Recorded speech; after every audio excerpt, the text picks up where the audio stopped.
From a distance, Darius came rushing in, gasping for breath. His heart nearly stopped when he saw his daughter surrounded. Once upon a time, not in some faraway land, but right in the outskirts of Atlanta, Georgia, USA, there was a small community named Tavora, surrounded by lush green nature.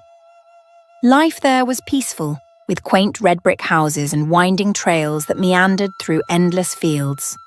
Yet there was one place the villagers never dared to go, the Mangled River. This river was unlike any other in Georgia.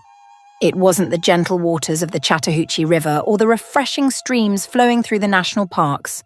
The Mangled River was dark with icy waters and mist that cloaked it every morning. The people of Tavora passed down an eerie tale about this river. According to legend, it was home to Narina, a mystical and dangerous water goddess. She was said to lure men who dared approach her shores, whispering sweet, enticing words. But those men were never seen again. The elders of the village would warn, anyone who steps into those waters disappears forever. Narina spares no one. Over generations, the story became a cautionary tale. Parents would tell their children, not as entertainment, but to instill fear in their hearts. And so, the Mangled River remained silent, untouched by human presence. But not everyone believed the stories. Darius, a young, spirited and daring man, thought it was all nonsense. Born and raised in Tavora, his mind often wandered to dreams of a bigger life, perhaps in Washington, D.C. or New York City. To him, the legend of the river was no different from ghost stories told around campfires. "It's funny how everyone is scared of a river," Darius would say with a mocking smile. "Water is for fishing, not for fairy tales." One day, under a bright, blazing sun, Darius cast his net near the banks of the Mangled River, hoping to catch some big fish to sell at the markets in downtown Atlanta. But then, a strong gust of wind swept through, pulling his net far into the forbidden waters. Darius stood there watching as the net drifted away into the cursed river. "It's just a river," Darius muttered, stepping forward. His feet touched the cool water. A sudden chill ran up his spine, but he brushed it off. Bending down, he reached for the net, but the moment his hand grasped the rope, the water began to ripple in a strange, unnatural way. The small waves turned into spiraling currents, and a faint golden light emerged from the depths of the river. The air grew heavy, and a voice echoed, seemingly from the water itself. "You dared to step in. Now you shall stay forever." Darius jolted upright, looking around, but there was no one in sight. His heart raced, yet curiosity outweighed fear. "There's nothing here.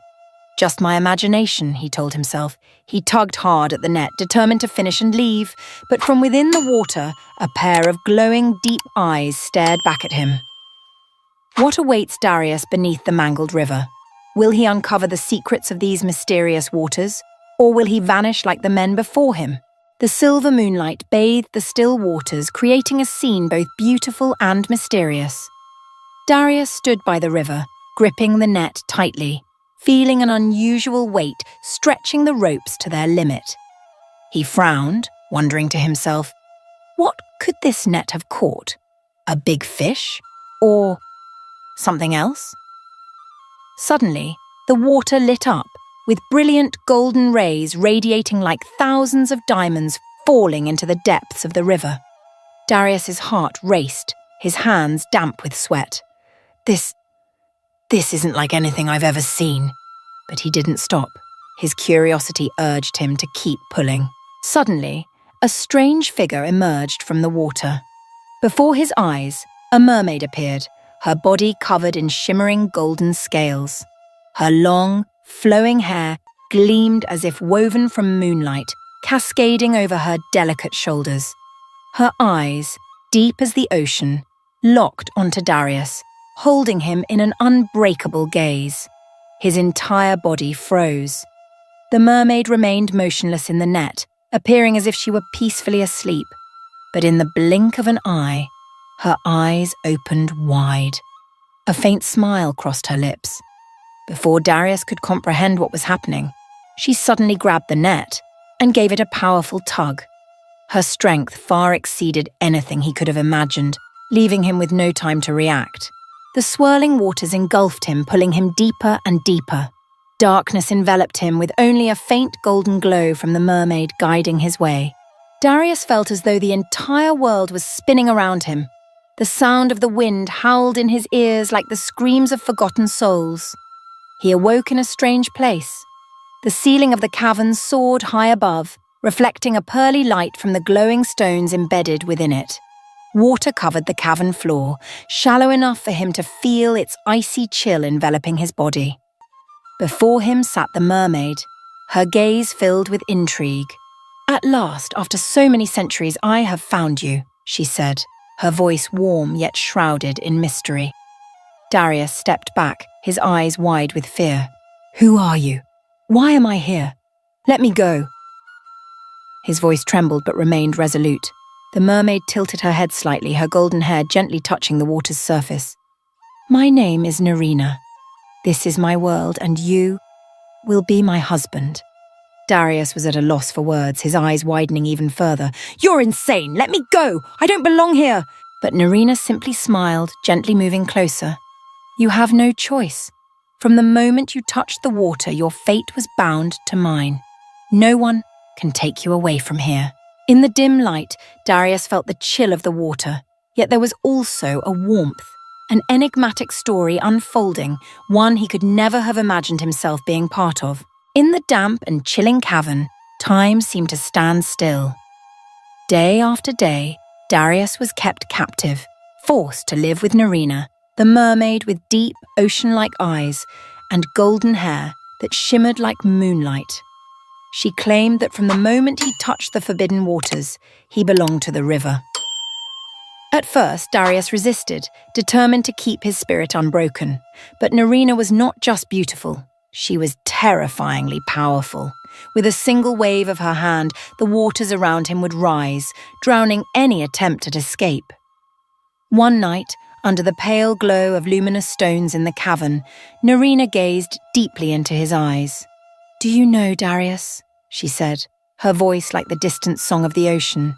"I do not wish to do this, but I am cursed. I cannot leave this river. I cannot find peace until a child carrying the blood of both land and sea is born." Darius felt a shiver run down his spine. "You're saying I have to be part of this curse?" he asked, his voice filled with helplessness. Narina didn't answer. She only smiled, a smile both gentle and enigmatic, as if to say he had no other choice. But Darius refused to give up.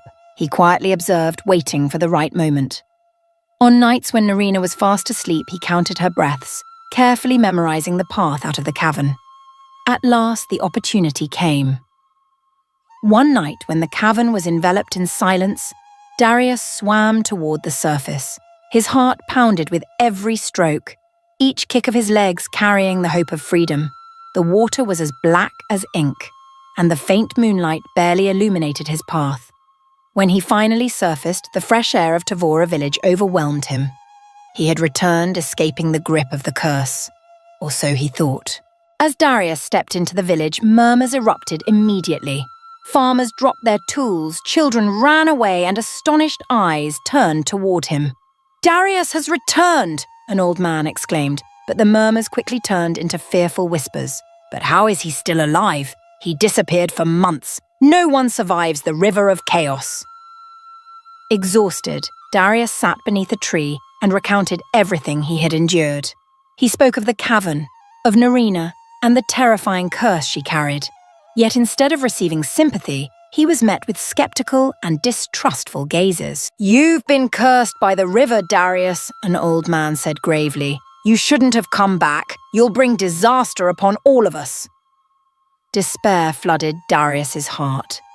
He had escaped the river, but it seemed the curse still clung to him. In the cold, unwelcoming stares of the villagers, he realized a painful truth. He no longer belonged here, and he could never fully escape the power of the river of chaos. One night, under the full moon hanging high in the sky, an enchanting melody echoed through the air. The sound was unlike anything Darius had ever heard. Gentle and soothing like the lapping of waves, yet carrying an irresistible pull, as if an invisible thread were tugging at him. The song resonated in his mind, even as he clamped his hands over his ears, retreating into the confines of his small house. "Darius, come back." The voice was a siren's call, impossible to ignore. He burst out of his house, his feet moving as though guided by an unseen force. The village of Tavora lay shrouded in silence, but in the distance, the river glowed with a mysterious golden light. Darius knew he could not resist its power. Taking a deep breath, he began walking toward the water. Time passed, and a few months of uneasy peace slipped by since Darius returned to the village of Tavora. He tried to resume his ordinary life, but something within him remained restless. The memories of the strange cave, of Narina's mesmerizing golden eyes, lingered like a haunting nightmare, plaguing his dreams. Yet he dared not speak of it, fearing he might awaken something even more terrifying. One day, as Darius approached the riverbank, the sight before him rendered him speechless. Narina the mermaid, with shimmering golden hair, lay upon the rocks, her body glowing with an otherworldly light. But what shocked him even more was her rounded belly. She was pregnant. Narina turned to him, her gaze filled with both joy and weakness. "Darius, you've finally returned. I called for you. I need you here, now." Darius stepped back, his heart pounding wildly. This can't be happening. Why did you call me? What more do you want from me?" he shouted, but his voice faltered, drowned out by the murmuring sound of the water. Narina didn't answer. She simply clasped his hand tightly. "You must witness this. This is not just my child. This is our child." Amid the magical glow of the river, Narina gave birth to a baby girl. Zaya, the child of both the sea and the land, let out her first cry, a sound that echoed across the riverbanks. Zaya's small body was enveloped in a strange golden light, her shimmering eyes seeming to hold both the sky and the ocean within them. Darius gazed at Zaya in Narina's arms, unsure of what to feel. Awe, fear, or love? But Narina only smiled sadly. "Darius, you must protect her. Your people will never accept her, but she belongs to both worlds. Raise her for me." Before Darius could say another word, Narina turned, embraced the water and vanished, leaving him alone with Zaya in his arms. Standing on the riverbank, Darius felt the weight of a destiny he had never asked for.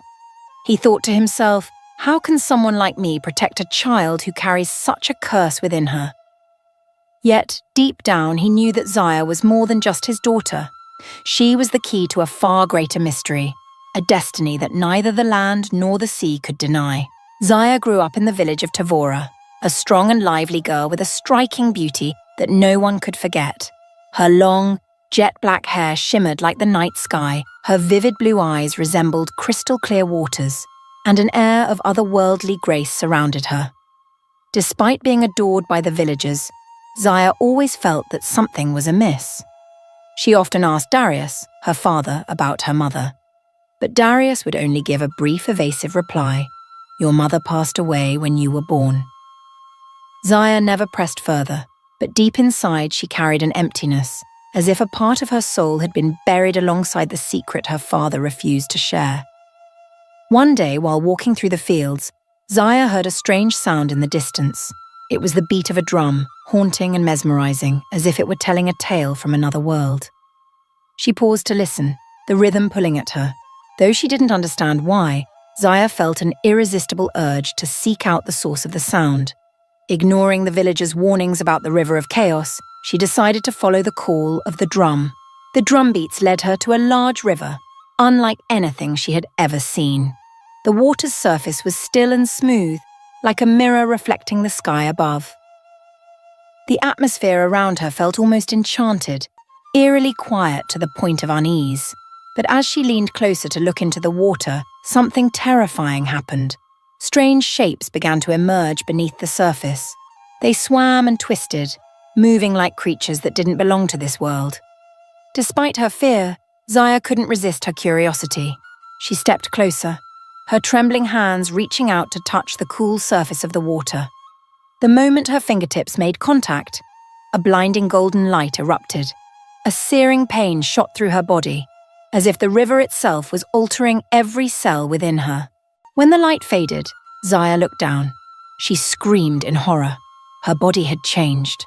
Her legs were gone, replaced by a shimmering golden tail covered in scales, each one glinting like a gemstone reflecting the sunlight.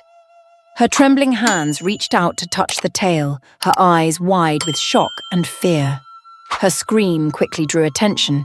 Villagers nearby rushed over, and when they saw Zaya, they gasped in terror and shouted, "A mermaid! A mermaid!" Zaya panicked, looking around at the frightened and hateful gazes fixed on her. A man shouted, "Don't let it escape! We can't allow such a thing to exist in our village!" Zaya tried to crawl out of the water, but the heavy tail rendered her helpless. She felt suffocated by the fearful stares surrounding her. "Why is this happening to me?" she wondered, tears streaming down her terrified face. In that moment, she realized her life would never be the same again. The alarm bells rang out across the village of Tavora, shattering the afternoon's stillness. Villagers poured out from every corner, their frightened eyes fixed on the river. Men armed with spears and clubs quickly formed a tight circle. At the center of the chaos was Zaya, the young girl with a shimmering golden mermaid tail, trembling on the shore. Zaya looked up, her eyes filled with fear and tears. Shouts erupted, not out of curiosity but hatred. "A mermaid! It will destroy us all!" one man yelled, his hoarse voice thick with terror. From a distance, Darius came rushing in, gasping for breath. His heart nearly stopped when he saw his daughter surrounded, her body trembling and her blue eyes filled with confusion. "No!" Darius shouted, pushing past the men blocking his way. He knelt beside Zaya, shielding her with his arms. "She is my daughter, do not harm her," he pleaded, but the villagers' expressions remained cold and unyielding. An older man, his face lined with deep wrinkles and his voice low and stern, stepped forward. Pointing directly at Zaya with piercing eyes, he declared, "That girl is Narina's child, the mermaid who cursed this river and brought death to so many in our village." Zaya, stunned, turned to Darius. "Father, what are they talking about? Who is Narina?" But Darius didn't answer. He lowered his head, hiding a tear that slipped down his cheek. His silence only fueled the villagers' fear, which erupted into a frenzy. "Kill her before she brings ruin upon us!" someone shouted. The voices rose in unison, thundering like a storm. The men moved closer, their gleaming spears and weapons pointed at Zaya. Darius screamed in desperation, "Please, she's just a girl. She has never harmed anyone." But no one listened to him. Zaya was dragged away, her hand desperately reaching for Darius, but her fingers slipped from his grasp in despair. "Father, don't let them do this to me," Zaya cried out, tears streaming down her face. Both Darius and Zaya were tied up and led to an open clearing in the middle of the village. A large bonfire blazed, its light casting shadows on the villagers' stern faces. The rituals began, murmurs in an ancient language echoing through the night. A large wooden table was erected, where they planned to perform the sacrifice to appease the river's wrath. Darius watched as Zaya was dragged closer to the fire. He felt utterly powerless, a crushing weight on his heart. "Please, let her live," he pleaded, his voice breaking. "If you need a life, take mine instead." But his pleas were drowned out by the relentless beating of drums and the angry shouts of the villagers. Darius let out one final cry. "Zaya, forgive me! I cannot save you." In that moment, Zaya closed her eyes, tears streaming down her face, but deep within her, a fiery anger began to rise. She knew that everything was about to change forever. The blood of both the ocean and the land coursing through her veins would not let this story end so easily. Zaya was tightly bound on the ground near the riverbank, the flames from the ritual casting flickering shadows on her tear-streaked face. She struggled desperately, but the ropes dug into her wrists and ankles as if they were meant to imprison her very soul. The villagers' curses echoed around her, blending with the relentless drumming to create an ominous, haunting sound. "Don't do this! I haven't done anything wrong!" Zaya cried out, her voice piercing through the darkness, but the men only stared at her with eyes full of hatred, as if her very existence was an unforgivable sin. Suddenly, the water of the river beside her began to ripple, but not from the wind. An eerie silence blanketed everything. The drumming stopped and the villagers froze in place, their eyes wide with terror as they stared at the river. From the depths of the river, a massive whirlpool emerged, its waters swirling with terrifying speed, rising into a towering column that seemed to touch the sky. Within the whirlpool, enormous sea creatures appeared, fish with fins as sharp as blades, giant crabs with gleaming claws, and sea serpents stretching dozens of feet long. They surged forth from the river like a nightmare come to life. At the center of the whirlpool, Narina emerged. Her body radiated a brilliant light, her golden hair flowing like waves in the ocean, and her fiery eyes glowed a sharp golden hue, piercing like blades. She stared directly at the crowd, her voice booming like thunder across the village. "You dare lay a hand on my daughter!" Narina roared, her voice a mix of a furious scream and the raging currents of the river. The river suddenly surged, its waters rising violently and flooding the shores where the villagers stood. The sea creatures charged toward the men, their razor-sharp claws and fangs attacking mercilessly. Terrified screams echoed throughout the village, carried on the waves of chaos. The villagers fled in panic, but no one could escape the wrath of the raging river. Giant waves swept away everything in their path. Fires were extinguished, houses collapsed, and the ceremonial poles were uprooted and carried off like twigs. Zaya lay motionless on the ground, her eyes wide open, staring at the horrifying scene before her. Yet instead of fear, she felt a strange power rising from deep within her. She looked at Narina, and in that moment, she realized the truth. The blood of the ocean within her was awakening. Narina turned to Zaya, her gaze softening. "My daughter, it is time for you to rise," she said, waving her hand. The ropes binding Zaya instantly dissolved, as if they had never existed. Zaya stood up, her legs disappearing and transforming into a magnificent golden tail that shimmered brilliantly. She stepped into the water, feeling the river embrace her as though it were a part of her being. From deep within her, a surge of anger erupted, powerful and unstoppable, like a tsunami. Zaya looked at the villagers, the people who had once been her family, now kneeling in despair. Yet she felt no hatred, only the pain of someone who had been cast aside. "I do not wish to destroy you," she said, her voice resonating through the air. "But you have forced me to do this." A massive tsunami engulfed the village, and as the waters receded, silence fell over everything. Only Zaya, Narina, and the river of chaos remained, now as calm as a still mirror. The curse had awakened, and nothing could stand against the power of the bloodline that bridged the sea and the land. His screams and crashing waves blended into a chaotic symphony of destruction. The river of chaos, once peaceful for generations, had now become a bloody battlefield between humans and the sea. Massive sea creatures roared, toppling men with their razor-sharp claws. Narina, with boundless power, stood in the midst of the waters like a goddess of vengeance, her eyes blazing with fire. Amid the turmoil, Darius rushed forward to protect Zaya. He used all his strength, desperately shielding his daughter from the spears aimed at her. But fate was not on his side. A sharp spear hurtled through the air, piercing Darius's chest. He froze, his eyes wide with shock. Zaya screamed, "Father!" and ran to catch his collapsing body. Darius slumped to the ground, blood staining Zaya's hands. He looked at her, his eyes dimming but filled with pride. "Live and be strong, my daughter," he whispered, his voice faint like the last breath of the wind.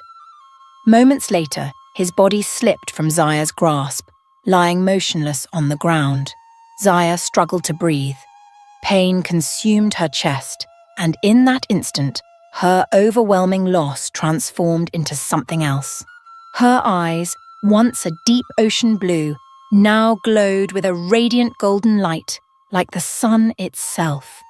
Tears streamed down her face, falling into the river, and the river seemed to answer her silent call. From the depths of the water, a mysterious power surged upward. Xayah rose to her feet, her arms reaching toward the sky, golden light pouring from her body like a storm of energy. The waters around her swirled and erupted, as if the river itself raged against the injustice. "I didn't want this!" Xayah screamed, her voice echoing like a divine proclamation. "But you have taken everything from me!" With a single motion of her hand, she commanded the waters, conjuring a massive wave as tall as a mountain. The wave rose high, carrying all the fury, pain, and strength Xayah had never realized she possessed. The villagers cried out in terror, scrambling to flee, but it was too late. The colossal wave crashed down like a curtain of destruction, sweeping away everything in its path. People, homes, and the entire village of Tavora submerged beneath the waters. From the heart of the river, Narina watched her daughter with a gaze that was a mix of pride and sorrow. She did not intervene, allowing Xayah's newfound power to shape the destiny before her. As everything gradually settled, the river returned to its calm state. But it was no longer the same river. The waters split into two mysterious hues, one side crimson like blood, a haunting reminder of loss and wrongdoing, the other a radiant gold, symbolizing rebirth and the strength of the sea. Xayah knelt beside Darius's lifeless body, her trembling hand gently brushing against her father's face. Her golden eyes slowly softened, fading back to a serene ocean blue. Narina swam to her daughter's side, softly placing a hand on Xayah's shoulder. "You have done it, Xayah," she said, her voice warm yet tinged with sorrow. "You have awakened your power, but with that power comes great responsibility." Xayah lifted her head, her gaze resolute. "I have lost everything, but this river will forever remember the sacrifice my father made, and I will ensure that no one else endures a fate like this again." The Chaos River became a legendary symbol, a place where tales were told of a mermaid with golden eyes, bearing the strength of both the ocean and the land. It is said that when the moonlight dances upon the river's surface, you can hear the whispers of the waves, recounting a story of sacrifice and resilience. As the sun set beyond the horizon, Xayah slowly stepped into the Chaos River, the place where she had lost everything, yet rediscovered herself. The water, once raging with fury, now embraced her with the gentle touch of a mother. Her golden tail shimmered under the moonlight, reflecting the strength and legacy she carried within her. Xayah returned to the Mermaid Kingdom, where those who once viewed her with suspicion now bowed before her in reverence. They welcomed her as a goddess, not just for the power she had awakened, but for the resilience within her heart. In the dim glow of the deep ocean, Xayah stood before the coral throne, where she was told a truth she had never expected. "Xayah, you carry the bloodline of the royal seas. Your mother, Narina, was the exiled queen, and now you are the sole heir to the throne." But Xayah couldn't bring herself to smile. Her heart remained heavy with loss. Darius, the father who had sacrificed everything to protect her, was an irreplaceable presence. She stood there, caught between two worlds she belonged to, yet feeling as though she truly belonged to neither. As time passed, the tale of Xayah and the Chaos River became legend. The survivors of Tavora whispered to one another that whenever the moonlight graced the river, you could hear Xayah's song. It wasn't a song of hatred, but a story of love, sacrifice, and the wrath of the sea. It is said that the Chaos River now bears two strange colours, one side red as blood, serving as a grim reminder of humanity's cruelty and sorrow, and the other side golden, symbolising hope and renewal. But the river is more than just a symbol. It stands as a warning. When humanity forgets compassion and disrupts balance, nature will always find a way to retaliate. Xayah is not merely a character of legend, but a reminder that true strength does not lie in power, but in the ability to protect what you love and to learn how to heal after loss. What do you think of this story? Would you dare to step into the Chaos River if one day you heard its mysterious call? Would you choose to fight or seek balance? Share your thoughts in the comments section and join the discussion with us. Don't forget to like and subscribe to African Tales Best to discover more mysterious and meaningful stories. Who knows? The next tale might just be about another river, where magic and curses still linger. Are you ready? If you are part of the African American community, you are inheriting and taking pride in a rich and powerful cultural heritage, with stories that are not just memories, but also valuable life lessons. These folk tales connect us to the past and help preserve our cultural legacy. Let's watch, share, and spread these stories with friends in the US, so that every lesson and every story is preserved and celebrated.